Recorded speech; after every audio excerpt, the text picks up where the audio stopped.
Ayan. Hello, hello, hello.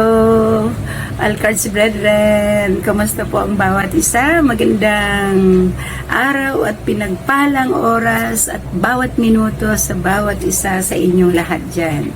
Alam niyo po, ako ay nag-uumapo po ang saya at tuwa at so grateful and feel blessed and so privileged na ako po ay muli magamit ng Panginoon at maging tagapagdala ng salita niya sa hapong ito, lalo na sa special occasion na we are celebrating this afternoon. Happy Father's Day mga tatay sa inyo, ng mga naandyan at sa mga tatays to be.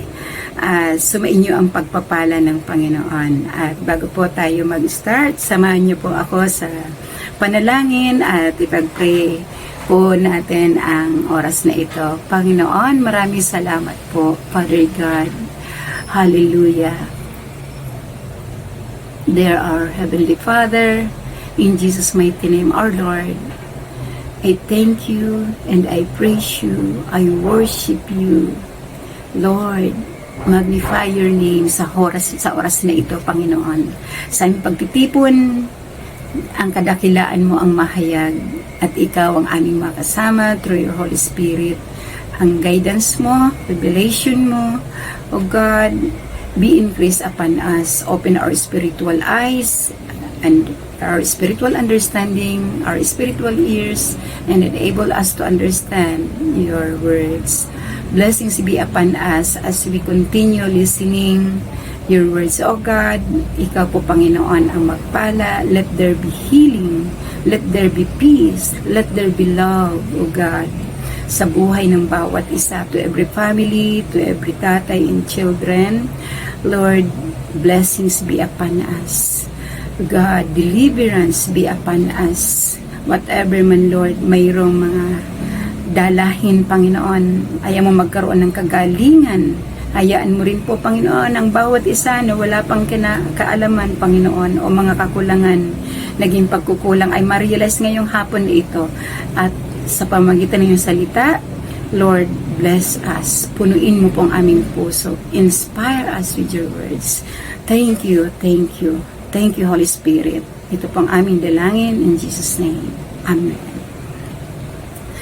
So, mga kapatid, sa hapon na ito, ang akin pong mensahe ay galing po sa Ephesians 6. I know na ang salita ng Panginoon dito na manggagaling ay lagi nating naririnig, lalo na po during Father's Day, pero hindi naman po nag-fade ang salita ng Panginoon. It is always new and fresh po sa atin. So, allow me po na basahin ko muna at samahan niyo po ako sa Ephesians 6 verse 1 and to 4.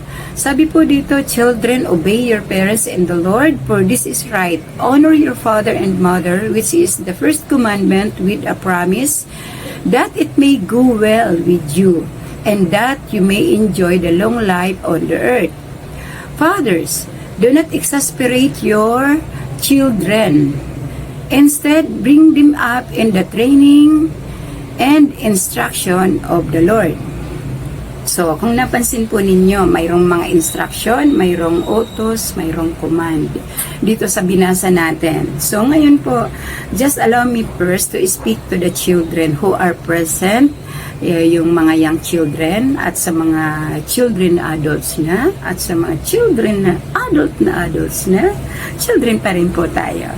So, ano po ang ini-exhort ni Apostol Pablo sa mga Christian children dito po sa verse na ito na makikita natin? Allow me to read it kasi po isinulat ko na lang talaga yung lahat ng sasabihin ko. At ako po ay nininervyos at naninibago na po ako mag-speak sa harapan ng ninyo. Pero po, lagi naman po ako nag-preach dito at nakakapag-exhort, pero po sa inyo parang kinakabahan po talaga ako sa harapan nyo, mga kapatid sa Alcards. Maybe you are expecting more than pa sa kung ano yung mayroon ako noon. So, samahan nyo lang po ako. So, sabi po dito, mga children, please listen first. I want to speak to you first before the Father.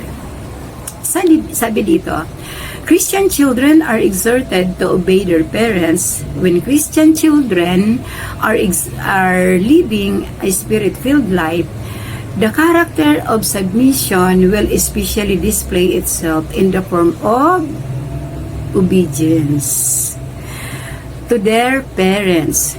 So, Christian children are commanded to obey their parents. So, tandaan, Christian children are commanded to obey their parents. Kahit pa sabihin ninyo na ang iyong tatay ay sometimes parang hindi ka ibig-ibig dahil manginginom or ano pa man klase ang tatay ninyo. But always focus sa kung ano pa man yung command sa inyo ng Diyos. Obey your parents. So, Christian children are commanded to obey their parents and the Lord. For children who trust in Christ as their Savior, obedience to their parents form a major part of their devotion to their Lord Jesus Christ. They are to obey their parents out of love and obedience to the Lord Jesus Christ. Dahil yung pagmamahal ninyo sa Diyos, yun ang magpupush sa inyo, yun ang magdadala sa inyo to obey and to submit, to respect and honor your parents. Hindi yan dahil sa ang parents ninyo ay mabait, hindi yan dahil sa ang parents ninyo ay napakagwapo at magaganda.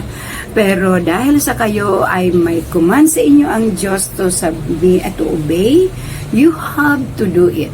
You have to practice it. Walang delay dapat. Laging yan sinasabi ni Daniel, ni Rachel, late obedience is a sin. So, disobedience pa rin yun. Disobedient pa rin sa parents. So, kaya dapat pagka mayroong sinasabi ang parents, dapat quick to put it into action. So, yan po mga children. The first and foremost reason why children are to obey their parents, Christian children are to obey their parents because this is the right. The Bible's first and foremost concerns is for righteousness.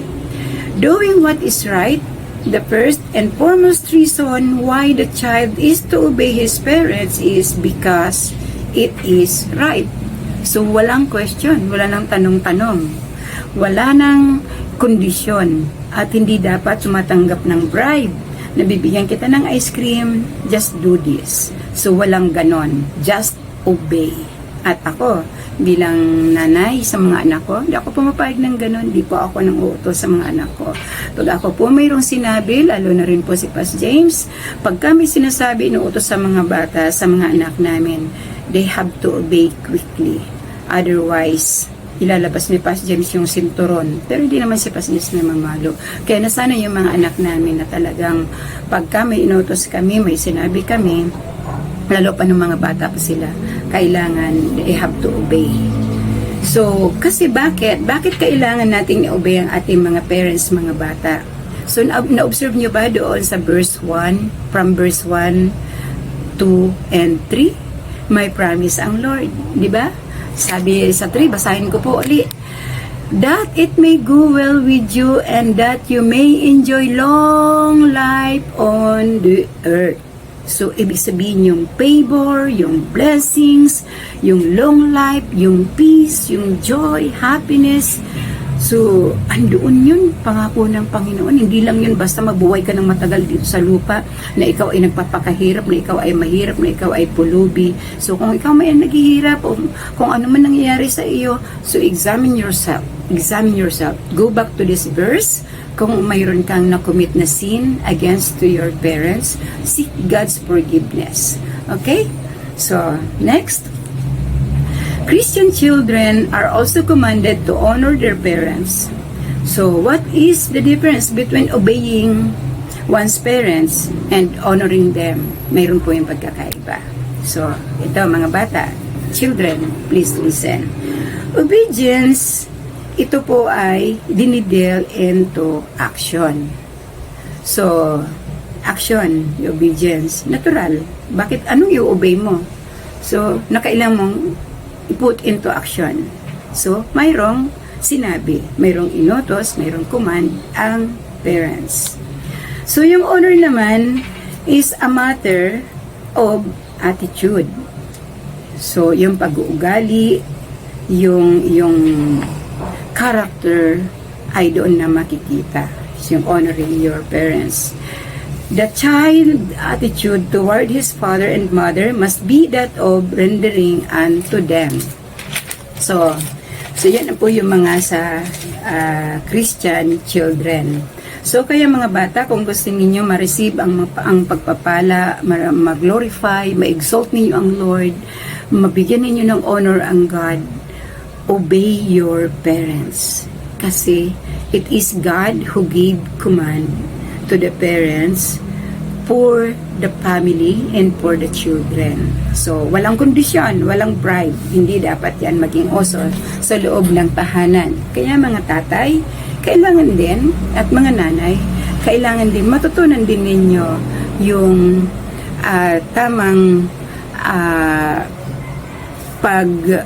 pagpapalakad,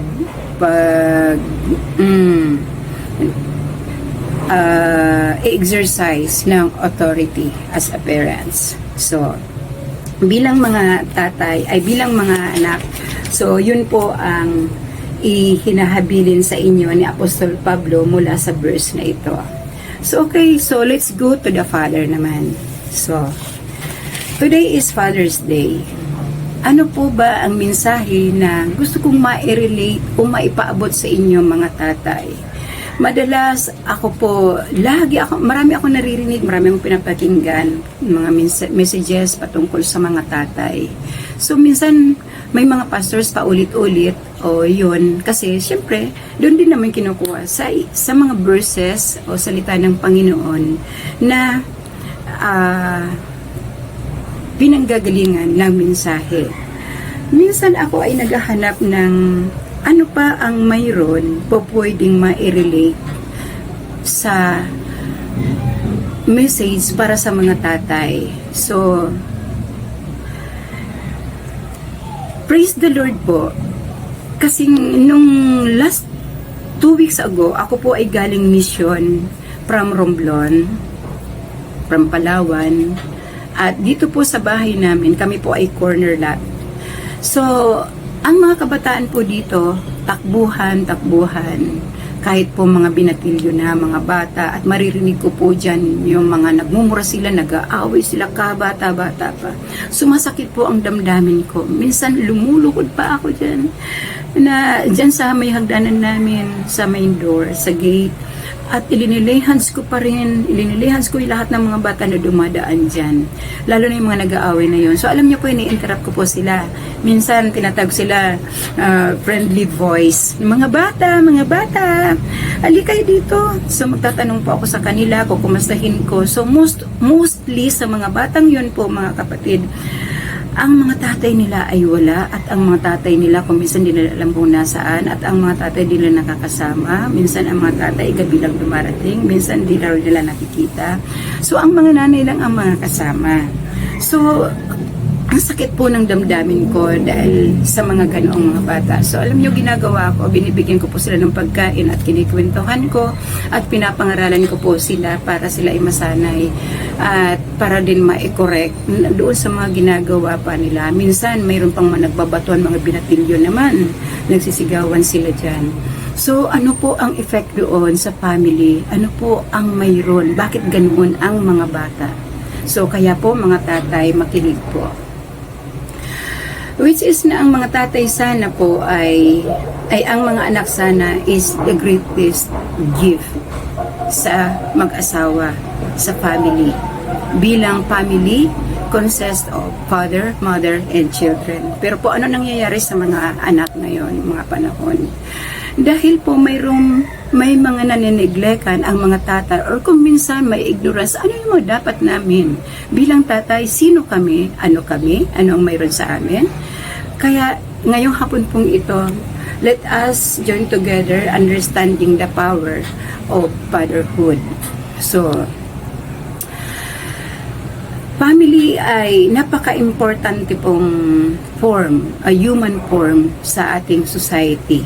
Pero pag ito rin po ay hindi natin napangalagaan mabuti, ito rin po ang maghahatid ng crisis sa ating nation, sa ating community, at sa ating pamilya. So bakit? Po? So, bigyan ko muna po kayo, basahin ko muna po sa inyo yung mga nasulat ko na ano yung mga tatay, sino ba ang mga tatay, at paano sila dapat nagiging tatay. So, a house without a foundation is the greatest crisis in our community. Sa ating country at sa ating kapaligiran, makikita po natin yan, mga kapatid, na napaka-importante ng tatay, kasi ang tatay po yung foundation ng family. At kung malusog ang foundation ng family, malusog din po ang buong pamilya. Family without a father is weak. Bakit po? Walang role model. So, walang tatay, a godly tatay, in danger din. Hindi rin po ganoon ka-effective. So, kaya, fathering is a position and a function, not a title or name to be recognized, especially pagka medyo gwapo o medyo may pagkabrosko ang tatay o medyo may kaya. So, the member of the family, they give recognition sa tatay. Pero, hindi nila naintindihan na ang tatay ay, pagiging tatay ay isang posisyon at function na ibinigay sa kanila. May function na ibinigay sa kanila ang Panginoon. So, fathering is the highest position and function given to men by God, not because they are male. Sila ay father na. Pero, mayroon silang mga gampanin. The Bible did not say honor the male, but it says honor your father. Even your father is not perfect, children. Ito yung sinasabi ko kanina. But the fact that he is your source, and God positioned them, so you must to honor his position and function. So, fathering is a destiny. The highest honor placed on the male is the title of the father. What is the father? Ano ba yung father? Naiintindihan ba natin kung ano yung father? Father is the nourisher, the author. Father is the source, sustainer of our family. Father is the foundation, builder, protector, counselor, at genetic pool. Siya din ang pinanggagalingan ng angkan ng mga new generation. The roots, kumbaga, sa isang halaman, mayroong roots. So, yun yung tatay, ang roots. Father must earn the right to be honored, not because they have a good job or salary or baby that makes him a father. So, wives, take note. Napakalaking contributing factor din ng ginagampanan natin para ang pagiging fathering of the father ay mas maging successful at mas maging fruitful at mas maging effective sa loob ng ating bahay. Kung minsan may mga wives na mayroon silang hindi gusto sa kanilang asawa or mayroon silang mga disagreement, kinocontaminate nila yung kanilang mga anak. Binibrainwash nila yung kanilang mga anak.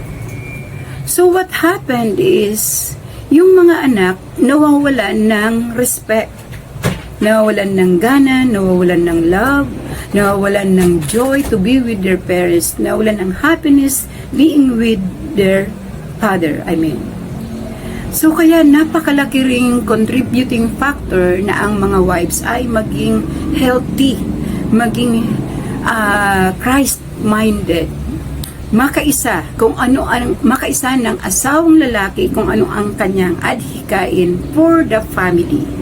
So may mga asawa, okay, so much for that. You know that, kung ano ang iniisip ko. Nakakalungkot kasi mayroon po akong mga kina-counsel. My family, yung anak 13 years hindi kinakausap yung tatay. Napakayaman, pero maraming ganon, hindi lang isa, hindi lang tatlo ang namimit ko. Walang respeto, walang pagmamahal yung anak sa kanilang tatay. Bakit? So nung inalam ko, so yung napakalaking factor nung naging papel ng nanay, bakit nagkaganon yung anak.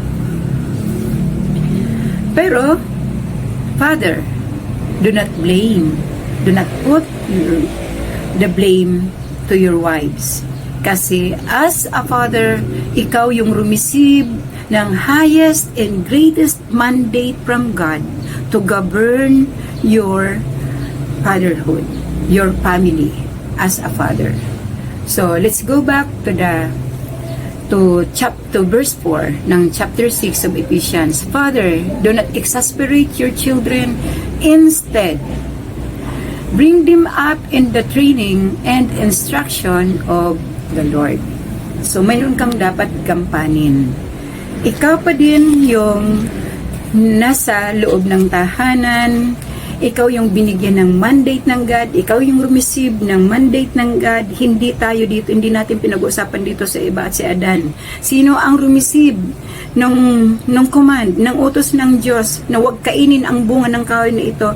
Di ba ang ikaw na lalaki, ang mga lalaki? Pero nung nangyari na kinain ng babae at sinita na siya ng Panginoon at tinanong siya, kinain mo ba? Sabing ganoon, ang bunga na ipinagbabawal ko. Pero ang sabi ng lalaki, kasi sabi ng babae. So kaya ngayon kung ano nangyayari sa loob ng tahanan, dapat huwag mong isisisi ito sa asawa mo. Kasi ang asawa mo rin dapat matutunan mong i-govern kung papaano din kayo magkakaisa para po to nurture the whole house, the whole family, to nurture your children. So nasabi ko na po, what is the father? Kung sino ang father? Father is the root who work 24 hours a day na di natin nakikita. Father is the root of the family. So iahambing ko po kayo sa ngayong araw na ito. Iahambing ko po kayo sa isang halaman or bilang father kasi tagalang-galang kayo mga bigatin kayo. Siguro ihambing ko kayo sa isang puno at gagamitin ko ang example ng puno sa inyo. You are like a tree or a plant. So ngayon acceptin nyo muna, kayo ay isang puno. So isipin ninyo, anong klaseng puno kaya ako? Ako kaya ay mayabong na puno? Ako kaya ay malusog na puno? Ano kaya ang bunga ko? Ang bunga ko kaya ay contaminated? Ang bunga ko kaya ay malusog, matamis? Ano kaya ang mga puno, ang mga daakon ko? So ngayon isipin ninyo, anong klaseng puno kaya ako na inahambingan ni Ate Jing o ni Mama Jing dito sa mensaheng ito? So let's go to the power of Father. So may power pala ang Father. Ano yun? Hindi yun power na yung parang may sword na nag-i-splash. At hindi ito yung power. Baka isipin niyo, oh may power pala ako. Okay, mamaya umanda kayo. Ako, may power ako. Ako ang tatay ngayon sa bahay na ito at nalaman ko may power pala ako. Sumunod kayo sa akin. So, hindi po yun. Let us understand. The power of Father. Number 1. The tree is only as good as its roots. Bakit naging tree? Kasi nga po, hinahambing ko kayo sa isang tree. So, kung ang roots, dahil ikaw ay isang tree, kung ang roots mo ay malusog, so ibig sabihin po, ang bunga mo rin, ang dahon mo rin, ang mga sanga mo rin ay mayabong. Bilang tatay, kung ikaw, ang foundation mo ay malusog, ang perspective mo, ang personality mo, ang character mo, kung anong klase ka, yun din po ang kalalabasan ng buong pamilya mo. Tama po ba? Agree po ba kayo? So, pag di kayo agree, message nyo na lang ako. Alam nila pa si Ian yung yung messenger ko. Number 2. The house is only as valuable as its foundation. Kung ang bawat foundation ng bahay ninyo ay matibay, kahit nawala na yung bubong, nawala na yung bintana, o nawala na yung ibang parts ng bahay ninyo, at daanan man yan ng bagyo, hindi yan basta magigiba. Kasi founded, matibay yung foundation ng bahay nyo. So, you as father, kung yung pagiging fatherhood mo, yung relationship mo sa God is strong, ito rin po yung ibibigay mo, makikita sa pamilya mo. Kasi kung ano yung pinapatupad mo sa loob ng bahay mo, yun ay galing sa Diyos, salita ng Diyos. Kaya foundation is so vital. The quality, number 3, the quality of an offspring is determined by its genes or source. So, kung anong itinanim mong puno, kung yun ay payatot, so napakapayatot din ng lalabas at napakatagal yun palaguin. So, ganun din po ang buhay natin, buhay ninyo mga tatay. Kung wala kayong foundation, kung ang quality po ng inyong lifestyle, quality ng buhay nyo, ng pagkatao nyo, ay parang bahala na, parang walang patutunguhan, parang one day at a time lang, at kung ano lang mayroon, yun na yun. So, gano'n din po ang kalabasan ng pamilya. Number 4, the conditions of the roots affects the life of the plants or a tree. So, ganun din po, as a father, na ikaw yung nagdadala, ikaw yung roots, at ikaw yung nagsusupply ng nutrients sa family mo.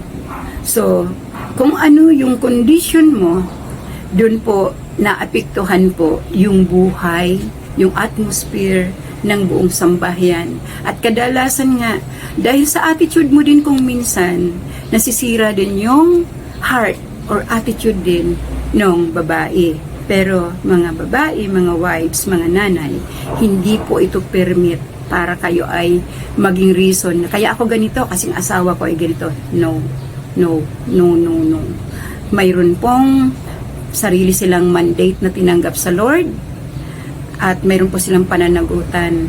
At ikaw din, tayo, as Christian wives, mayroon din tayong tinanggap mula sa Panginoon to be their helper. At kaya kailangan tayo bilang nanay, tayo din yung ilaw. Kailangan matulungan natin yung ating tatay, matulungan natin yung roots to cultivate. Ma-cultivate din natin sila para maging healthy at para yumabong ang ating pamilya. Isang example din lang po, nung panahon na 10 years ako dito sa Pilipinas, kasama ko yung 4 na anak ko at si Pastor sa inaan dyan sa Riyadh.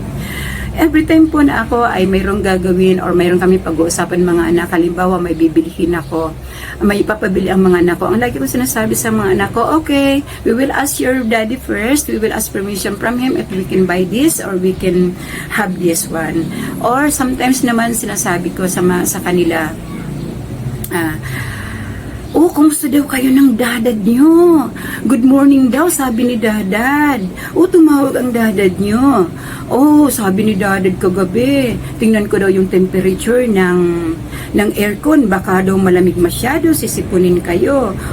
Baga daw kayo ay pawis, mga ganoon. So, ibig sabihin, ako, kahit wala si Pas James, ang ginagawa ko po ay hindi maalis sa mga bata yung picture ng tatay nila, na ang tatay nila mayroon pa rin ginagawa kahit physically absent ang tatay nila. So kaya po napakalaki ng roles na ginagampanan ng mga nanay. So 30 minutes na pala ako. Okay, so kaya tuloy po tayo. The strength of the foundation, the father, affects the value of the house. Kaya mga anak at wives, lalo na sa mga anak, honor the foundation and respect them.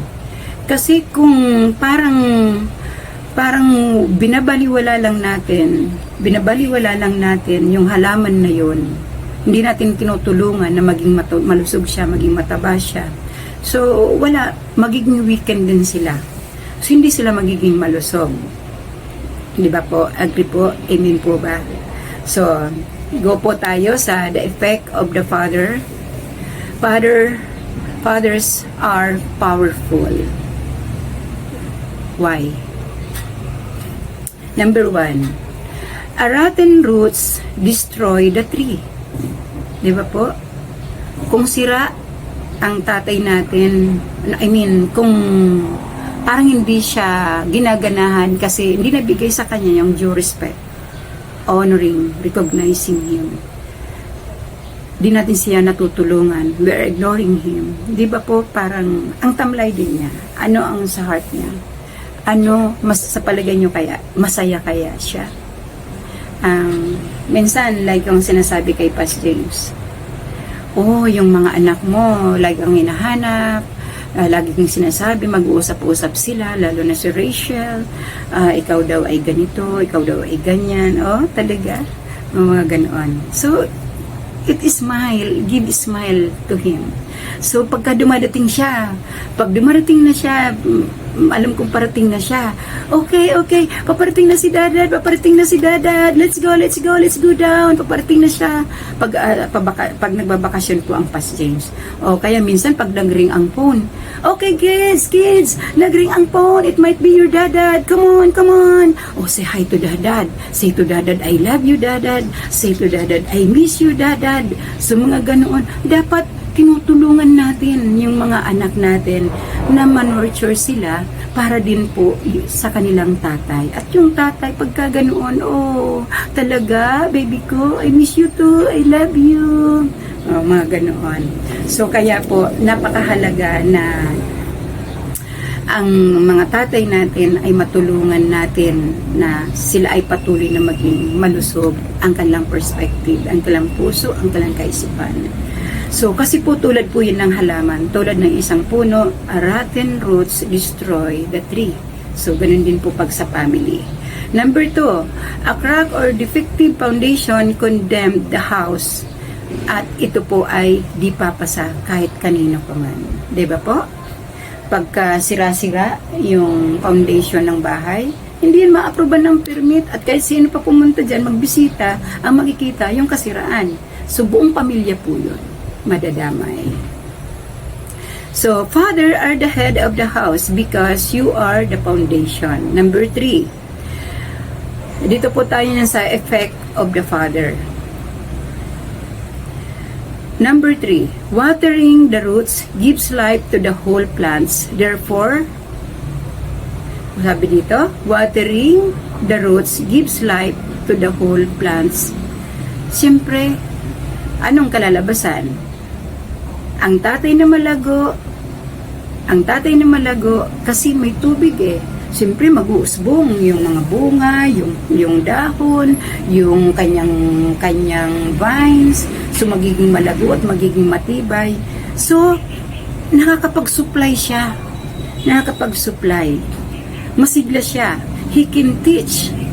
He can give instruction to the children. He can educate. He can guide. At masigla siyang ginagawa niya yung kanyang tungkulin. So, yun po. Kasi po, sagana eh. So, mayroon pa. Number 4. Fertilizing the roots gives health to the plants. So, nakita po natin. Kaya ang puno na napifertilizan ay masarap ang bunga, malago. Kaya makikita natin sa mga pamilya, yung mga anak nila ang saya, masigla, loving, caring, respectful, they are accommodating, at hindi po sila yung makikitaan natin kung ano yung problema sa labas. Kasi sa loob ng pamilya, they are nurtured. Nare-receive nila yung joy. They have the joy inside the house. Masaya sila sa tatay nila. Excited silang dumating ang tatay nila. Minsan si Pastor James noon, pagka nadadatnan yung mga anak namin na naglalaro, pagdating niya, nagsisirmon na. Kaya pagka nakirinig na niya yung susi na ipinapasok na dun sa susian, nagtatakbuhan na sila. Pero sinasabi ko kay Pastor James noon, Tart, ibahin mo nga yung pagdadating mo ganito. Kasi bata pa sila noon, talagang tinutulungan namin, pagtutulungan namin na manurture sila kung ano ang gusto namin sa kanila. So, wag ka muna magsirmon, wag ka muna magganito. Hayaan mo muna silang lumapit sa'yo, tawagin mo sila isa-isa. So, hanggang po sa, yun po ang kinalakihan ng mga anak namin. Andiyan na si Dadad! Andiyan na si Dadad! Mga ganun, andiyan na si Dadad! Tatawagin na yung isa. Minsan nga kahit tulog yung isa, isa, andiyan na si Dadad, gising na. Magagalit yung isa kasi ginising ka eh. Andiyan na nga si Dadad kasi. Mga ganoon. So, excited. May excitement ang mga anak. So, ano po ang mangyayari pa? Number 5, respect for the foundation is protection of the house. Di ba po? Nakikita po ba natin yan sa ating pamilya? So, the only commandments that God gave for the family, children, or nation that has a promise attached to it is honor thy father and thy mother, that your days will be prolonged or will be long on the earth. So, tingnan po natin sandali ha. Mag-overtime na yata ako. What is the role of the father? Bilisan ko na lang po at ano na po ako. Na-enjoy ko na po magsalita. Sorry po mga kapatid. The father holds the family. So, tulad po ng isang roots, ang roots po ang nakahawak sa soil. Nakabind. It does not matter kung napakarami ng kanyang mga roots, pero roots must be built on the soil. So, ganoon din po ang ating mga tatay. Kailangan po ma-holds niya ang kanyang pamilya. Mabilog niya, ma-handle niya, maipon niya, dapat intact sila, magkaisa sila ng kanilang perspective ng kung ano yung adhikain ng isang tatay. So, kaya po napaka-importante na malusog ang roots ng tatay. Kaya ang tatay na malusog din spiritually, godly, so yun din po ang maibibigay niya sa kanyang mga anak. Number 2, the father anchors the family to the rock. And who is that rock? Our rock is God. He is our solid foundation. So, sa verse 4 uli, sabi, bring them up in the training and instruction of the Lord. So, saan manggagaling yung ibinibigay ng tatay? Galing sa Diyos. Yung mga bagay na patungkol sa Diyos, mga bagay na galing sa Diyos, ang mga spiritual na dapat inunurture sa family. So, kaya mga tatay, kasama po doon, dalhin natin ang mga anak natin, imulat natin sila sa divine fear, divine na takot sa Diyos, divine respect sa Diyos, divine honoring sa Diyos. Turuan natin silang magbasa ng Bible, turuan natin silang manalangin. Ako noon, pagka ang mga bata, pagka walang pasok, lagi kong sinasabi, Walang magti-TV, walang magbubukas ng cellphone, walang magbubukas ng iPad unless kayo ay nagbasa mo ng isang chapter. Bibigyan ko sila ng isang kung saang books at ipababasa ko yun sa kanila. Pagkatapos po, itatanungin ko sila anong napulot mo doon, anong impact doon sa iyo, anong natutunan mo doon to make sure na sila talaga ay nagbasa. So kaya hanggang ngayon, na ano pa rin namin yan, minsan natatapik pa rin namin yan kung mayroong mga nagkakakwentuhan kami ng mga anak namin. So, turuan natin sila na manalangin, turuan natin sila magkaroon ng pagrespeto sa Diyos. Kaya kung minsan yan, pagka kami ay nagpe-pray, at mayroon pa dyan kiwar-kiwa, mayroon pagiwang-giwang kung ano pa kung saan ang tingin, ginaganon ko po, o minsan ginaganon ko, para alam nila, o kaya minsan tinutusok ko ang tagiliran, para alam nila, or something na mayroon nagpe-pray, or kailangan may nagpe-pray, o may nagpe-preach, give respect. So, yun po ang kakalakihan ng ating mga anak. So, number 3, fathers gives nutrients to keep the family healthy and strong. Feed them. Feed your family. Kung ano ang salita ng Diyos. Mga tatay, nanay, tulungan po natin ating mga tatay. Ano po ang sinasabi sa Deuteronomy 6? Sabi dito, Deuteronomy chapter 6 verse 6, the commandments that I give you today are to be upon your hearts. Impress them on your children. Talk about them when you sit at home and when you walk along the road, when you lie down and when you get up. Tie them as a symbol on your hands and bind them on your forehead. Write them on the door frames of your houses and on your gates. So kaya po, ano ang maibibigay natin sa ating mga anak kung wala naman tayo? Spiritually, especially. Kung di natin alam precepts ng God, di natin alam salita ng Panginoon, paano natin sila ino-nurture? Paano natin sila ma-feed spiritually concept ng Panginoon or spiritual laws ng Panginoon?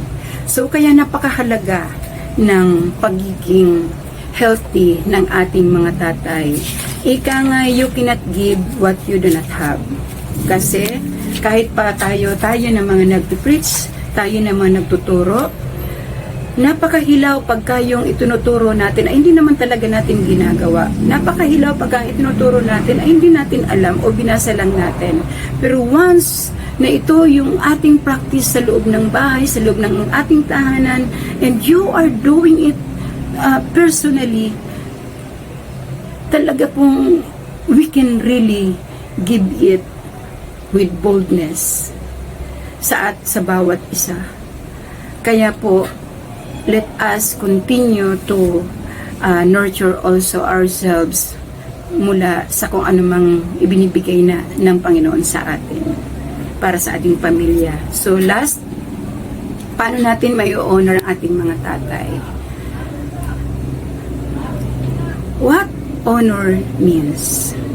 Ito po ay research ko na lang po ito. Research ko po ito. Sabi po nito, number 1, to celebrate, to brag on, respect, admire, and encourage, evaluate, magnify, to appreciate, to recognize, to admire.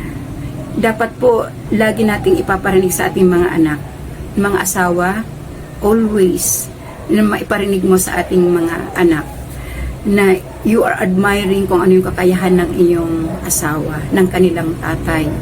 Encourage, evaluate, and elevate, and magnify. Ipakita ninyo ano ang mayroon sa kanilang mga tatay. I-appreciate. Teach them to appreciate your tatay, their tatay. Turuan ninyong magsulat ng small ng mga note, or ask them to buy something or make something na maibibigay nila sa kanilang tatay, and write something para sa kanilang mga tatay. Or always ask them to give thanks whatever they are receiving from their tatay. Teach your children. Nanay, help your husband to nurture your children para po sa ikabubuti ng lahat. So, honor and respect the foundation because He is our life. Father is so important. At sila ay important sa Panginoon. At binigyan sila ng command, binigyan sila ng mandate, ipinosisyon sila ng Diyos as a foundation of the family, a foundation ng ating community, ng ating nation. So, God bless you all. Salamat po and sorry, humaba po ang aking mensahe. Tayo po ay manalangin. Father God in heaven, salamat po sa inyong mga salita. I pray Lord na ikaw po ang patuloy na kakausap sa bawat isa and help them, Lord, to position themselves, O God, na matagpuan mo po ang bawat tatay na ginagawa po ng tama ang mandate na ibinigay mo sa kanila. Give them strength, O God, and increase your wisdom upon them and the knowledge, O God, and help them and strengthen them, Panginoon, anuman po yung kanilang mga weaknesses, anuman po ang kanilang mga kahinaan, and help them, Father God, to govern their families, O God, with grace, O Lord God, with grace, O God, with love, O Lord, with tenderness, O Lord. Bigyan mo po sila at patuloy po silang turuan, Panginoon, ang mga tatay na ito.